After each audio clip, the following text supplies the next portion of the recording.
Hey there, movie fans. Scott Moviemantz here with my review of Tenet. One of these bullets is like us, traveling forwards through time. The other one's going backwards. Can you tell which is which?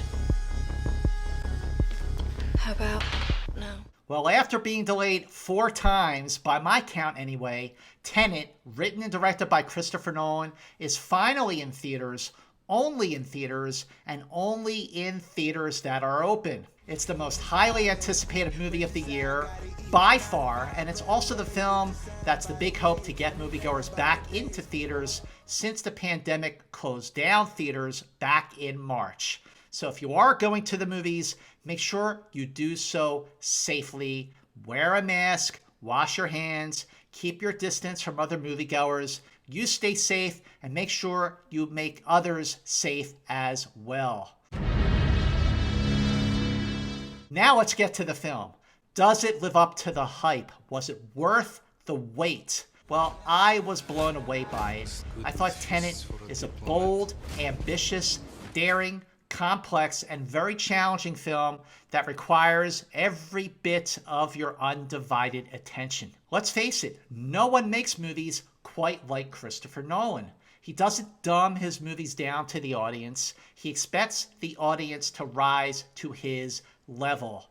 That means seeing his movies, especially Inception and now Tenet, a couple of times, maybe even many times, before you can really understand it and wrap your head around it. And after seeing Tenet just this one time, I was really into the film. It's a fully immersive experience. The production values are really incredible. The stunts, the action scenes, the combat scenes, the car chases, they're all incredible, and they're done the right way with practical visual effects. Oh, so what is Tenet about? That's the problem. I'm really not too sure. But the gist of it is that the main protagonist, played by John David Washington, and his partner, played by Robert Pattinson, are out to stop World War III by stopping the Russian bad guy, played by Kenneth Branagh, from getting his hands on plutonium. Tenet felt like a James Bond movie to me, a very complex and challenging James Bond movie.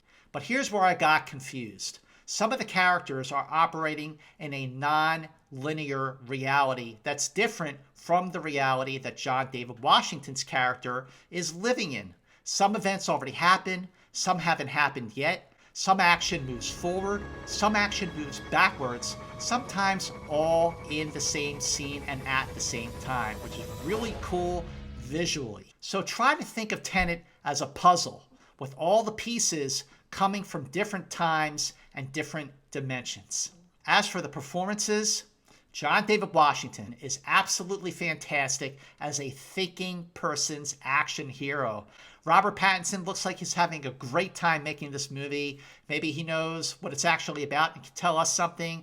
Kenneth Branagh is really, really good as the menacing villain. But when it was all over, I was confused, which would normally be a turnoff. I know I need to see it again, but the important thing is this. I want to see Tenet again. I want to see if it all makes sense. I'm sure it does. I just need to see it again, and I want to see it again. And this is the same reaction that I had when I saw Inception back in 2010.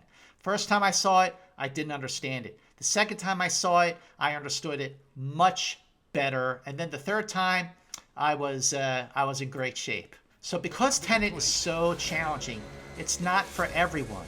But if you love movies that are challenging, and you love Christopher Nolan's movies, then Tenet is the motherlode.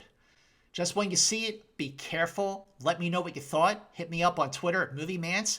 Let me know what you thought of Tenet, or comment below. And make sure you check out my other video chronicling my return to the movies for the first time in 6 months. And please do subscribe to my YouTube channel. And until the next review, here's looking at you, kid.